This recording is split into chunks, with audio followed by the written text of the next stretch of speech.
Meus irmãos, mais uma vez, boa noite. Boa noite. A paz de nosso amado Mestre Jesus seja conosco. Nossa proposta hoje é falarmos sobre o amor nas relações familiares. Alírio de Cerqueira Filho, em seu livro Saúde das Relações Familiares, analisando a questão 774 de O Livro dos Espíritos, destaca que a função primordial da família é a colaboração com Deus, a fim de aprendermos a nos amar como irmãos. Toda família surge da união de dois seres que, através da união conjugal, irão exercer, com raras exceções, a função de pai e mãe. E este casal receberá um ou mais filhos, irmãos em humanidade, filhos de Deus que estarão a cuidado desses pais.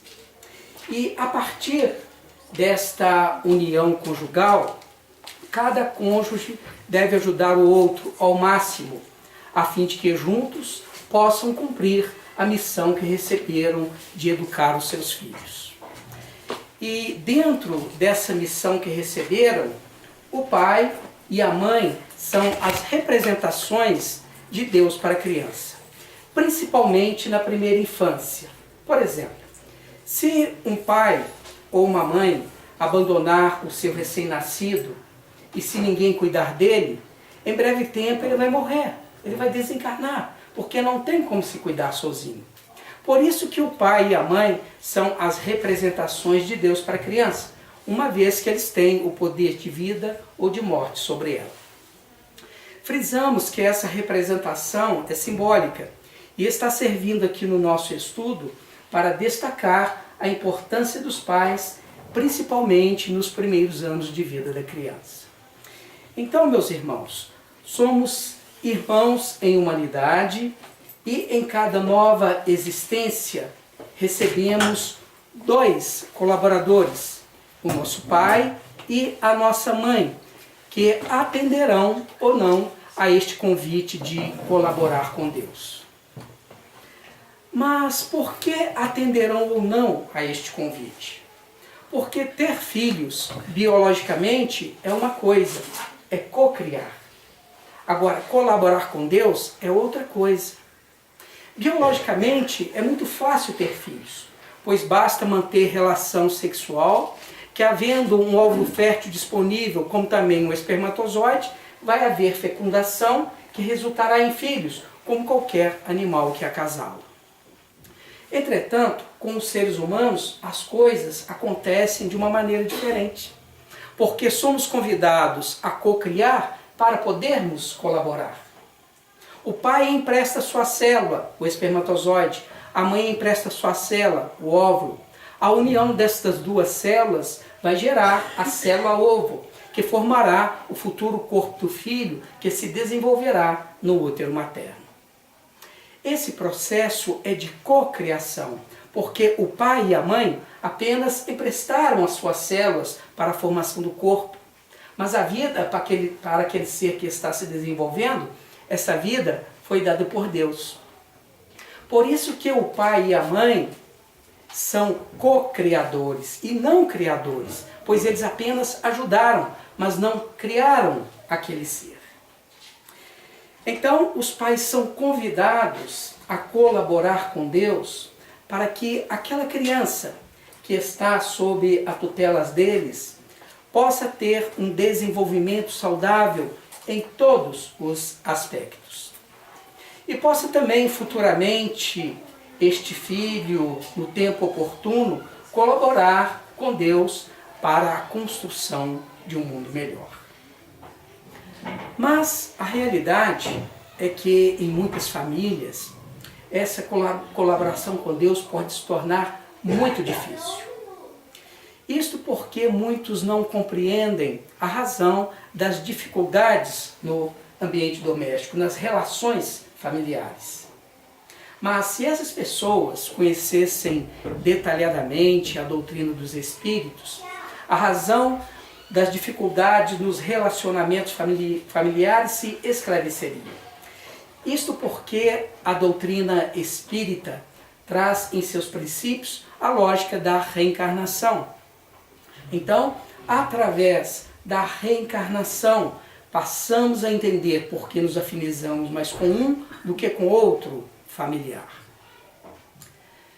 Mais uma vez, Alírio de Cerqueira Filho, no livro citado, Saúde das Relações Familiares, esclarece que um pai ou uma mãe pode amar um filho intensamente.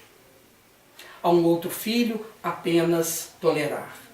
E ainda, para com outro filho, ter até mesmo ímpetos de ódio.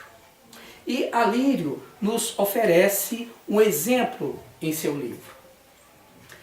Narra o autor que Marli é uma senhora que, ao procurar ajuda terapêutica, se autodenominava um monstro. Marli tem um filho de 2 meses, pelo qual tem uma aversão muito grande. E a aversão a esta criança é tão grande que na hora de amamentá-lo tem vontade de jogar o menino pela janela. Por isso que Marli se sente um monstro. Mas Marli tem também um outro filho de 3 anos, pelo qual tem um carinho muito grande. E Marli entrava em crise consciencial quando comparava. Como posso amar a este filho de 3 anos, a este filho que saiu de mim, e como posso odiar a este ainda bebê que também saiu de mim? Como posso odiá-lo a ponto de querer me livrar dele? Como Marli não tinha conhecimento da lei da reencarnação, e muito menos da lei de causa e efeito, ela foi esclarecida pelo seu terapeuta espírita de que o que estava acontecendo com ela estava dentro das leis da vida. Ela não era um monstro, pois estava apenas sendo convidada por Deus a perdoar um antigo inimigo do passado que havia renascido como seu filho. E após os esclarecimentos iniciais, Marli passou por um processo terapêutico para desenvolver o auto-amor, o auto-perdão e perdão ao seu ex-inimigo passado, hoje seu filho. E somente após esse processo terapêutico é que Marli foi conduzida a uma terapia regressiva de vidas passadas feita pelo seu terapeuta. E através dessa técnica ficou revelado o porquê ela odiava tanto aquele filho. Em uma encarnação anterior, na Espanha, aquele que é hoje o seu filho de 2 meses, tinha sido um sedutor que se aproximou dela à custa de promessas. Ele a seduziu, teve os relacionamentos que quis ter com ela e depois simplesmente abandonou, deixando-a grávida. Ora, se uma situação dessa já é difícil para qualquer mulher nos dias de hoje, agora imaginem no século XIX.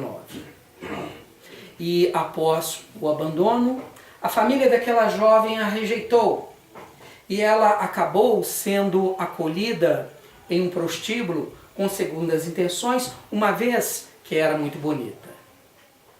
E após o nascimento do seu filho, ela foi obrigada pelas conjunturas a se prostituir. E ela permaneceu naquele prostíbulo até que contraiu sífilis, desencarnando em razão desta doença, odiando imensamente aquele homem que lhe causara tanta dor, tanto sofrimento. E no plano espiritual, ela se tornou obsessora daquele homem, até que ele também desencarnou. E continuaram se odiando mutuamente. Até que as leis da vida os convidaram para que, através da reencarnação, se reconciliassem. Então, meus irmãos, como não existe lei de ódio no universo, mas lei do amor, a família é o ambiente onde encontramos muitas vezes pessoas que ferimos ou que nos feriram. Normalmente, pela lei de causa e efeito, acontecem as duas coisas. Em algum momento ferimos e em outros somos feridos. Mas, retornando ao caso de Marli, o filho de 2 meses foi o amante que a atraiu no passado e que hoje retorna como filho. Mas para quê? Para que ela continue a alimentar o ódio? Não, para que ela aprenda a amá-lo. E para que ele também aprenda a amá-la e respeitá-la. E refletindo sobre o caso de Marli, questionamos: será que ela poderá, já na atual existência, amar o filho de 2 meses da mesma forma que ama o de 3 anos? Até é possível, mas devemos considerar que é muito difícil. Por quê? Porque o filho de 3 anos é um amigo que retorna ao seu convívio. Agora, o de 2 meses é um inimigo que ela é convidada a perdoar. E é muito difícil transformar sentimentos de ódio em amor em apenas uma encarnação. Na verdade, Marli está sendo convidada por Deus a fazer exercícios de amor. E pode ser que ela chegue ao final desta experiência terrena apenas não odiando ou iniciando um movimento fraco de amor. E no final de sua vida, ela poderá até dizer: já não odeio este filho, mas também não o amo. Mas no fundo sinto um certo carinho por ele e desejo do fundo do meu coração que Deus o abençoe. E ao renascerem em uma próxima existência, em novo grupo familiar, já não iniciando aquela experiência com ódio, mas com um movimento fraco de amor ou de neutralidade, aí sim eles poderão se amar profundamente. Mas para isso é necessário o exercício do amor.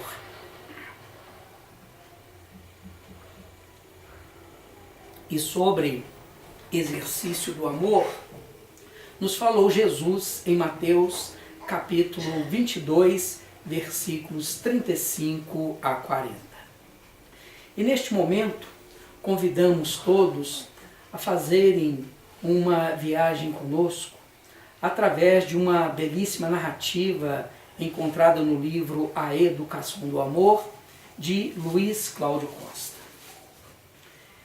Jesus estava no templo, pois era preciso que o maior ensinamento fosse dado no templo de Salomão, local onde se realizavam as grandes cerimônias e cultos, local onde os doutores da lei e os escribas estudavam e interpretavam as escrituras sagradas. Os fariseus, como classe religiosa dominante, achavam que a fé só poderia ser alcançada através das escrituras e que somente eles poderiam entendê-la. Por isso, dividiam a humanidade em intelectuais e simples. E fortalecidos por estar em um ambiente que lhes era tão familiar, os fariseus, inimigos de Jesus, preparam-se para desmoralizá-lo. Um doutor da lei, o incumbido pelos demais para disparar o ardil, dissimulando respeito, pergunta a Jesus: Mestre, qual é o maior mandamento da lei? E Jesus responde: amarás o Senhor teu Deus com todo o teu coração, com toda a tua alma, com todo o teu pensamento. Este é o maior e o primeiro dos mandamentos. E eis o segundo, semelhante ao primeiro: amarás ao teu próximo como a ti mesmo. Neste momento, com a resposta de Jesus, o silêncio toma conta de todos. As mentes dos fariseus, acostumadas à racionalização exagerada, entraram em turbulência. Isto porque todos conheciam o mandamento de amar a Deus. Mas um segundo mandamento, semelhante ao primeiro, que mandava amar ao próximo, este ninguém conhecia ou podia conceber. E quem é o próximo? E como amar ao próximo? Indagavam para si mesmo os fariseus. Mas, apesar do silêncio que se formou no ambiente, o homem de Nazaré, analisando as atitudes de cada um, ali presente, dos intelectuais e dos simples, termina a resposta libertando a humanidade que era ali representada por ambos. E ele disse: desses 2 mandamentos procedem toda a lei e os profetas. Assim, Jesus, o homem simples de Nazaré, acabava de fornecer a carta de alforria à humanidade, até então prisioneira de atavismos religiosos que aproximavam as leis de Deus das leis civis. E a partir daquele momento, a humanidade não poderia mais alegar desconhecimento da força motriz do universo, a lei do amor. A lei se espalhou. Alguns a receberam com natural ceticismo. Outros a receberam com profundo entusiasmo. Poucos, porém, a receberam e a entenderam com a atenção que ela merecia. Por isso, era necessário que Jesus mostrasse na prática a essência do amor que ele tão bem conhecia, para que o aprendizado se efetivasse. Assim sendo, ao traidor equivocado, o Mestre amou. E aos que o condenaram e o crucificaram, o Mestre também amou. Portanto, com a exemplificação de Jesus, a lição se completava e se esclarecia. Era possível então amar na dor e no abandono. Era possível amar ao amigo, ao familiar, mas era possível amar também ao traidor e ao inimigo.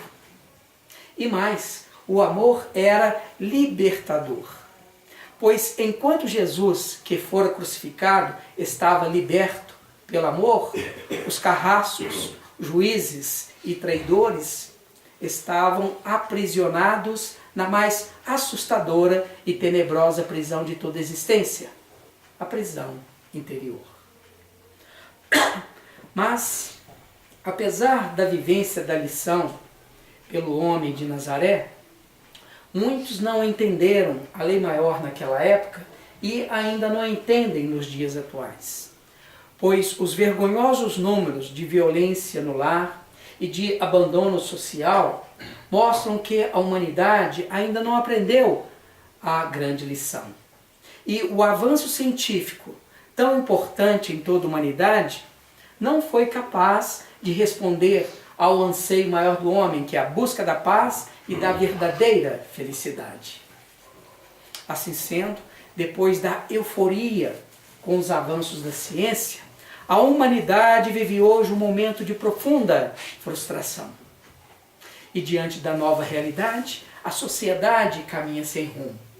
Agressões, perturbações, estresse e drogas passam a fazer parte permanente da família moderna em níveis inimagináveis. A sociedade parece caminhar para o caos sem saber que rumo seguir. E apesar de grandes mentes intelectuais estarem encarnadas entre nós, nenhuma proposta nova parece surgir para preencher o vazio. A humanidade se sente sozinha e impotente. E é aí que ressurge a eterna lei áurea. É preciso buscar a mais sofisticada ciência de toda a humanidade, o amor. Mas a triste realidade é que nós nem sequer aprendemos a definir o amor. Na sociedade materialista em que vivemos, amor às vezes se confunde com posse e desejo. O ser supostamente amado somente o é enquanto propriedade que propicia prazer. Agora, a proposta de Jesus é diferente. É do amor que se define em fazer o outro feliz. Sem esta proposta fraternal, continuamos a inventar meios para nos trazer conforto, mas não encontramos o conforto da alma. Isto porque a paz e a felicidade não estão unicamente no progresso material, mas principalmente no progresso moral e espiritual, aquele que facultará um dia utilizarmos de todo o conhecimento adquirido ao longo dos séculos para o bem-estar de todos, e não somente de uns poucos. Sem o amor, conforme ensinado por Jesus, dominamos as técnicas mais avançadas, mas convivemos com níveis insuportáveis de solidão dentro do próprio ambiente doméstico. Para vocês terem uma ideia de como a humanidade vive hoje um momento muito delicado, em um pouco mais de uma geração, dominamos as técnicas da aviação, da teoria atômica e da engenharia genética. Entretanto, 2 milênios se passaram, então, e ainda não dominamos a técnica do amor. Portanto, meus irmãos, algo está errado, pois onde está a lição do mestre pronunciada lá no templo de Salomão? Se perdeu no tempo? Não. Isto porque a verdade nunca se perde. Uma das questões que vamos abordar é que nossa sociedade não educa, não esclarece como deveria sobre a lei do amor. No decorrer de nossas vidas, passamos vários anos estudando ou aprendemos na prática com outras pessoas as mais variadas profissões que garantirão para nós o nosso sustento, a nossa vida material. Até aí nada de errado, afinal, estamos encarnados e precisamos do desenvolvimento material. Mas a questão é que, na maioria das vezes, focamos unicamente o desenvolvimento material e esquecemos o espiritual, que nos permite alçar voos maiores. Infelizmente, o ensino sobre o amor ficou relegado aos templos religiosos. Mas mesmo assim nós falamos muito de amor nos templos, mas esquecemos de vivenciar o amor no maior templo que existe, que é o templo da vida. Então realmente o ensinamento do mestre pronunciado lá no templo de Salomão não é entendido como deveria. Vamos refletir sobre isso. Quando nós ouvimos a palavra mandamento, em que pensamos? Algo que tem que ser obedecido. Isso, algo que tem que ser obedecido. Tipo um decreto, né? Um mando, algo que temos que fazer por obrigação, senão seremos punidos. Mas, meus amigos, basta refletirmos um pouco para chegarmos à conclusão que não deve ser isso. Pois como pode algo tão bom como o amor ser algo que temos que fazer por obrigação, senão seremos punidos? Então, a palavra mandamento deve ter outra conotação. E se entendermos a palavra mandamento como exercício, tudo se esclarece. Amar a Deus sobre todas as coisas e ao próximo como a nós mesmos. Desses dois exercícios procedem toda a lei e os profetas. Ao sugerirmos entendermos a palavra mandamento como exercício, não estamos incentivando ninguém a mudar a palavra, né? Lá no Evangelho. Não podemos fazer isso. Mas basta que, ao falarmos ou ao lermos sobre mandamento, entendamos que se trata de um exercício e não de uma obrigação, porque realmente o amor por obrigação não é possível. E por que o amor por obrigação não é possível? Porque se entendermos que somos obrigados a amar, nós vamos reprimir o desamor. Porém, se simplesmente só reprimirmos o desamor, na verdade nós vamos estar criando um falso amor, que parece amor, mas não é. Por quê? Porque o amor verdadeiro só pode surgir a partir da transformação do desamor em amor, e não simplesmente na sua repressão. Reprimir é o movimento inicial, mas a finalidade é a transformação. Assim sendo, se temos sentimentos negativos dentro de nós, temos que trabalhar para transformar esses sentimentos negativos em sentimentos positivos. Porque se simplesmente reprimirmos esses sentimentos negativos, eles continuarão existindo dentro de nós. Estarão contidos, mas estarão lá existindo. E aí não seremos felizes, pois estaremos vibrando de uma maneira diferente que vibra todo o universo, que vibra na lei do amor. Geralmente, os movimentos para a transformação do desamor em amor se processa em 4 etapas.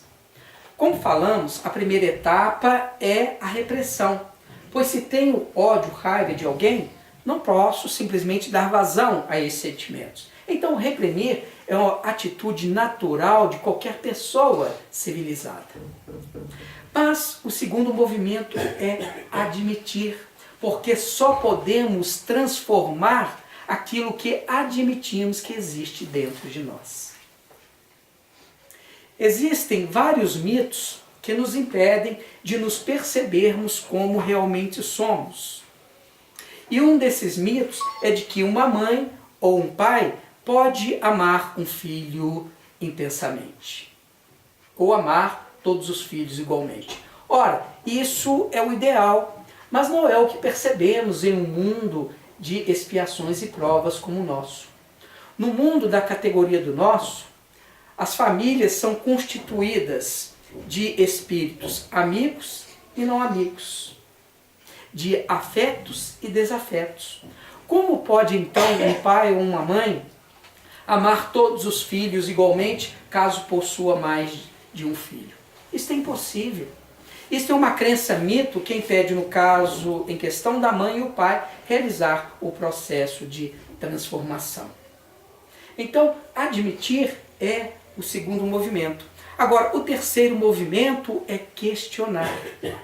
E este foi o movimento que a personagem Marli fez. Ela questionou. Como posso amar a este filho de 3 anos e como posso odiar a este de 2 meses? Marli questionou.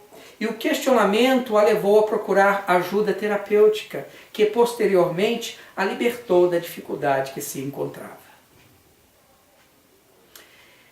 Existe um ditado que diz que o que movimenta o mundo são as perguntas e não as respostas. Quando nós fazemos um questionamento para a vida, e quando esse questionamento é sincero, quando ele vem do fundo do nosso ser, a espiritualidade se movimenta para nos oferecer a resposta. Entretanto, devemos saber que, na maioria das vezes, as respostas não vêm de uma forma clara e objetiva. Porque se assim acontecesse, muito provavelmente entraríamos num processo de desarmonia profunda. Por quê? Explicamos. Existem determinados comportamentos que nós não admitimos. E chegamos a afirmar enfáticos. Não, tal comportamento eu não admito. Isso eu não tolero. Agora, imaginem se fôssemos conduzidos a uma regressão a vidas passadas e se nos percebêssemos praticando exatamente aquilo que mais abominamos.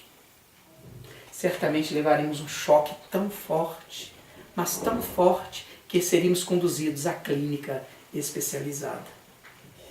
Então, a espiritualidade, para nos proteger, não nos revela de imediato quem fomos e o que fizemos em vidas passadas. Quando questionamos sobre nós mesmos, acionamos as leis divinas. E espíritos responsáveis por nossa evolução analisam o nosso questionamento mais ou menos assim. Fulano de tal está questionando a razão das dificuldades nos relacionamentos familiares. Vamos analisar a vida deste espírito. Está aqui fulano de tal, vamos ver o que ele fez em vidas passadas. Nossa, vejam só o que ele aprontou com seus familiares atuais. Realmente não dá para lhe oferecer a resposta. Mas vamos fazer o seguinte, vamos prepará-lo. E aí o que a espiritualidade faz? Nos encaminha para a doutrina espírita. Faz chegar até nós um livro, uma mensagem com o conteúdo de nossa dificuldade. Nos induz a ouvirmos uma palestra. Enfim, a espiritualidade vai nos preparando pouco a pouco para entendermos as dificuldades que vivenciamos. Porque se a resposta chegar até nós e não estivermos preparados, muito provavelmente vamos fugir de nós mesmos. E o que é fugir de nós mesmos? É nos enveredarmos pelos caminhos dos vícios, satisfazendo a personalidade em detrimento do espírito imortal que somos. Então, para nos proteger, as revelações, as respostas não chegam de imediato. Geralmente, essas respostas nem chegam de uma forma objetiva, porque através do entendimento que a doutrina espírita nos passa, começamos a perceber que basta analisarmos nossas tendências de hoje para termos ideia do que fizemos anteriormente. E aí, não precisamos das respostas.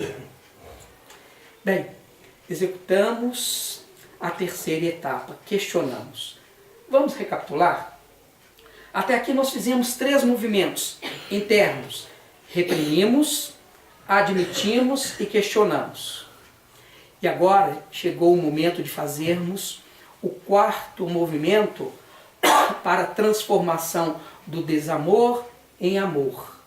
E este 4º movimento é o próprio exercício do amor no ambiente doméstico. Então, devemos exercitar com os nossos familiares a paciência, a colaboração, o entendimento, a lealdade e tantos outros sentimentos positivos a fim de cumprirmos nossa tarefa no lar, a fim de colaborarmos com Deus. Mas surge-nos uma pergunta: como aplicar tais sentimentos com os nossos familiares, se na nossa família nós convivemos com seres tão diferentes e antagônicos?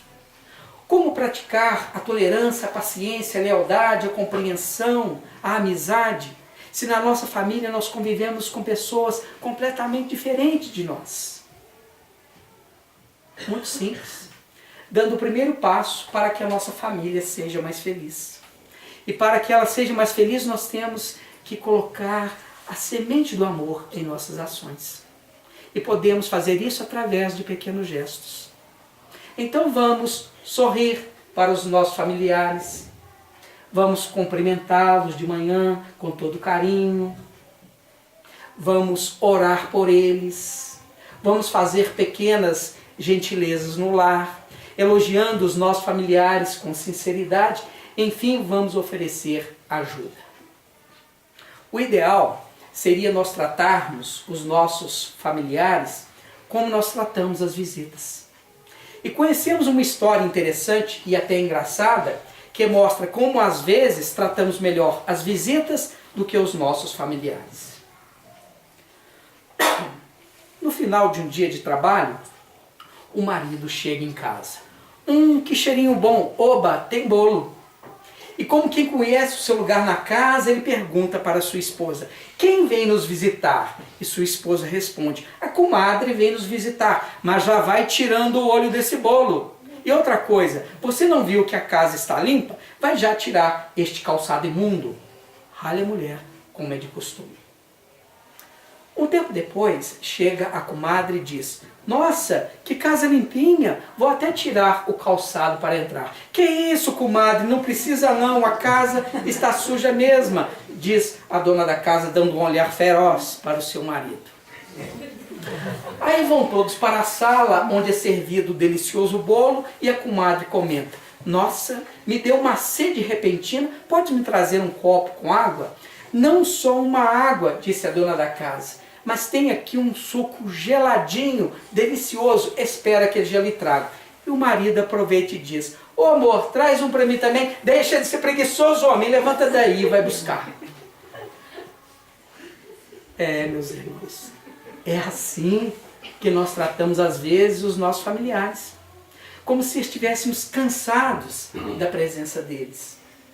Nessa história nós temos o exemplo de uma mulher que é impaciente com o marido. Mas a realidade é que temos situações, talvez em maior grau, onde o marido é intolerante, até agressivo com a esposa. Situações onde os filhos não respeitam os pais, onde os pais são negligentes na educação dos filhos. E tais comportamentos mostram a necessidade urgente do exercício do amor no ambiente doméstico. Além de nos ajudar a aparar as arestas, fruto da nossa inferioridade, a vida em família é também excelente ponto de referência que nos ajuda a manter contato com a realidade. Por quê? Porque as pessoas de nosso convívio apontam as nossas falhas, ajudando-nos dessa forma a corrigirmos os desvios de conduta. Então, quando chegar até nós determinadas reclamações, vamos refletir. Será que os nossos familiares têm razão ao dizerem que somos impacientes, irados e negligentes com a nossa própria vida? Então, quando chegar até nós essas e outras reclamações, temos que ter a humildade de analisar como estamos vivendo o nosso dia a dia. Talvez se parássemos para analisar como estamos vivendo ao lado dos nossos familiares, a vida não seria tão difícil. Ao contrário, seria muito mais leve e suave. A realidade é que nós jamais construiremos um mundo melhor sem a melhoria de nós mesmos. E pelas mãos de Chico Xavier, Neo Lúcio Espírito, disse que Jesus disse na casa de Simão Pedro: a paz do mundo começa sob as telhas a que nos acolhemos. Se não aprendermos a viver em paz entre quatro paredes, como aguardar a harmonia das nações? Certamente Jesus proferiu esta frase por saber que a maioria das desavenças tem origem no egoísmo. E, meus amigos, o melhor remédio para curarmos o egoísmo é vivendo em família. Por quê? Porque, como falamos anteriormente, na família nós vamos conviver com pessoas completamente diferentes de nós. Podemos dar o exemplo da esposa que adora receber visita e do marido que prefere o isolamento familiar. De um filho que adora estudar e do outro que não suporta livros. E a família sadia é aquela que lida com várias verdades possíveis e não com um comportamento em bloco. Ou seja, é necessário haver interesse sobre como cada um dos membros da família se sente no convívio e quais são as suas necessidades. Assim, a família consciente passa a respeitar a individualidade e o gosto de cada membro da família, e isto é imprescindível para a convivência harmoniosa e sadia, onde, cedendo um pouco aqui e ali, nós também tenhamos os nossos gostos e modos de ser respeitados. Utilizando o exemplo que demos há pouco, se o marido respeitar a esposa que adora receber visitas, certamente ela vai respeitar o seu momento de introspecção. Se os pais compreenderem que os filhos são espíritos com bagagens e histórias diferentes, certamente terão abordagens diferentes para com eles. Na família, nós encontramos as nossas melhores companhias. Ou melhor dizendo, os espíritos que mais nos ajudarão em nosso progresso espiritual. Então, meus irmãos, diante daquele familiar de difícil convivência, vamos perguntar para a vida: qual a lição que a vida está querendo passar para nós? Paciência, aceitação, perdão, doação? Então, vamos amar os nossos familiares do jeito que eles são, esforçando, é claro, para que eles melhorem. E se eles não forem aquilo que nós gostaríamos que fossem, lembremos que nós também podemos não ser aquilo que eles esperavam. Bem, vamos falar agora de um assunto interessante, que é sobre matrimônio e sobre alma gêmea. Bem, afirmam os espíritos superiores que nenhum cônjuge está ao lado da pessoa errada. Que nós estamos casados exatamente com aquela pessoa que mais vai nos ajudar em nossa elevação espiritual. Assim sendo, afirmam os espíritos superiores, não temos as esposas ou os maridos que sonhamos, mas aqueles que necessitamos.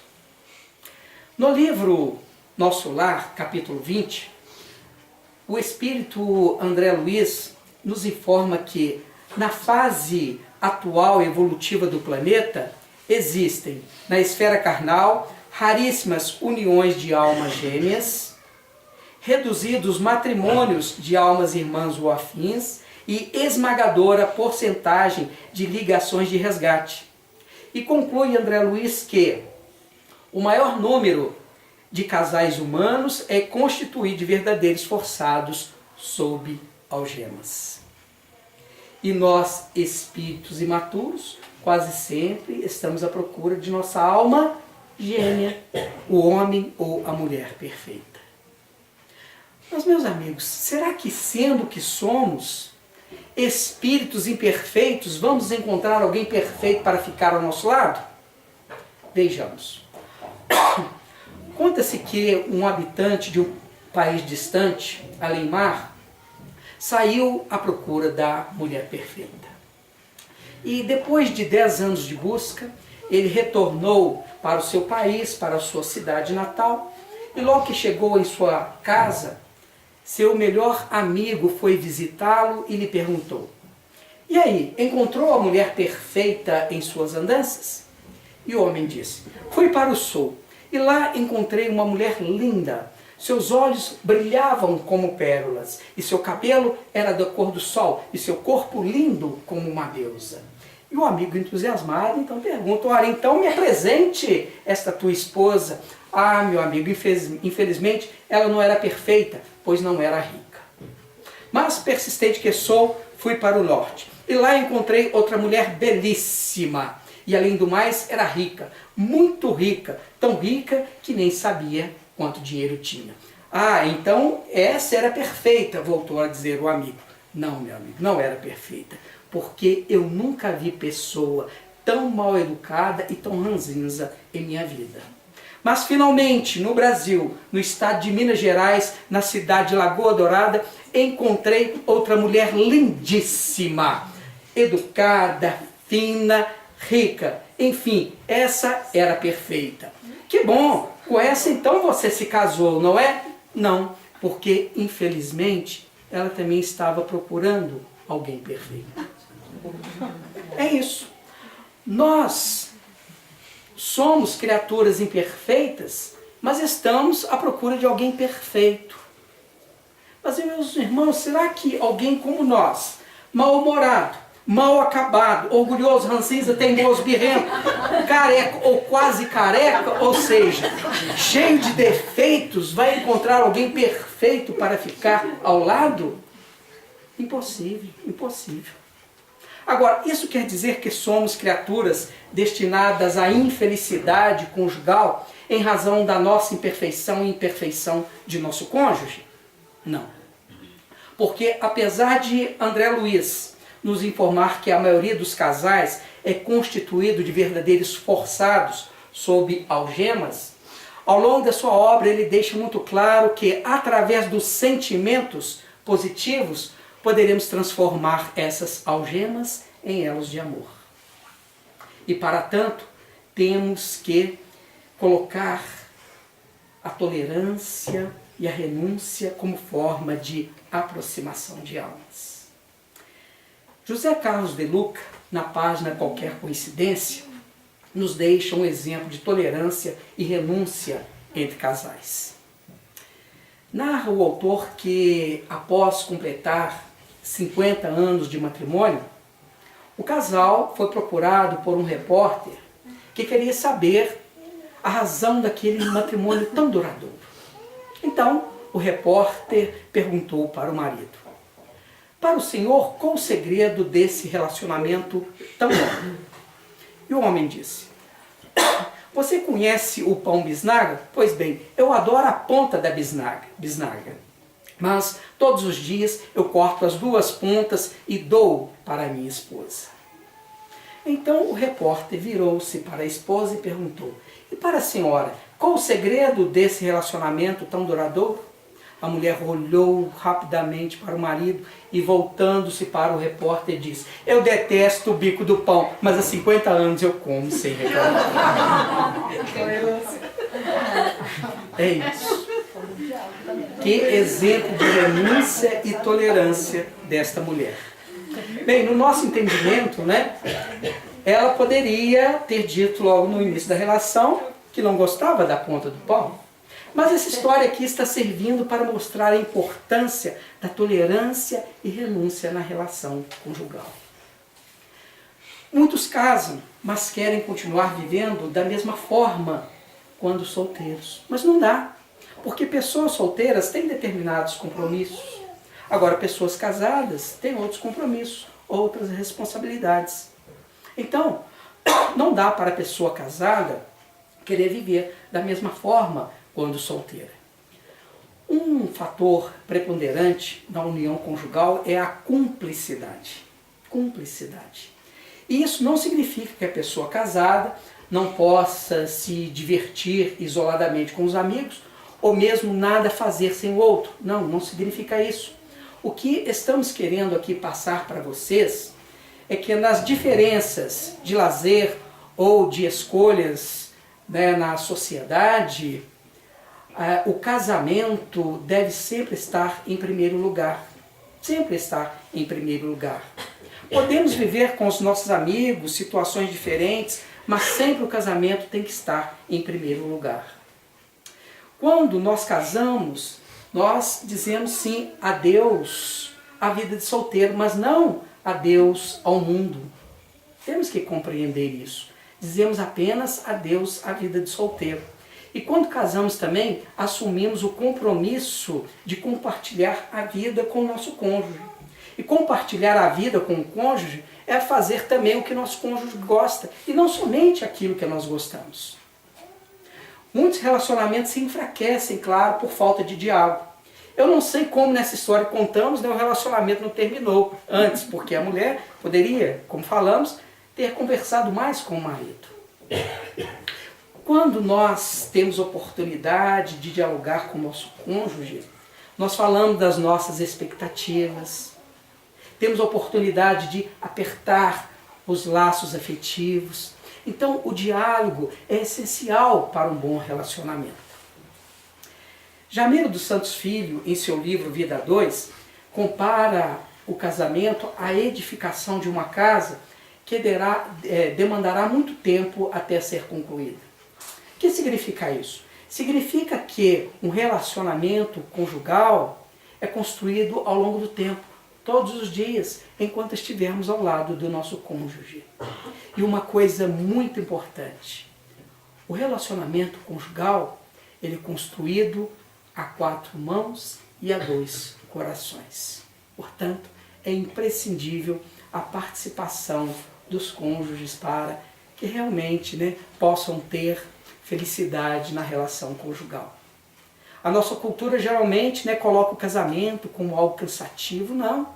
Mas podemos ser felizes dentro do casamento. Podemos transformar o nosso casamento em algo prazeroso, podemos sim.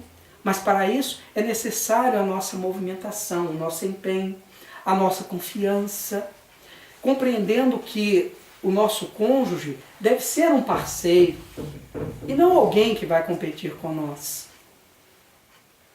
E para isso, realmente, é necessário a aproximação e a cumplicidade que já falamos. Amor nas relações familiares. É na nossa família que nós vamos realmente edificar o verdadeiro amor. Todos nós queremos uma sociedade melhor e justa, né? É assim que nós pensamos. Queremos um mundo melhor. Mas como nos falou o espírito Neo Lúcio, né? A paz do mundo começa sob as telhas a que nos acolhemos. É na família, no ambiente doméstico, que temos realmente a oportunidade de exercitar o verdadeiro amor. Porque ali nós somos transparentes. Não existe o verniz social. Na sociedade, nós colocamos uma máscara, né? Mas na família, isso não acontece. Não temos essa oportunidade em razão de lidarmos constantemente no dia a dia. Então, é na família onde o verdadeiro amor é construído e, posteriormente, é transferido para a sociedade. Então, meus irmãos, que possamos, com a ajuda de Jesus, nosso Mestre amado, edificarmos esse amor na nossa família para a construção de um mundo melhor. Obrigado.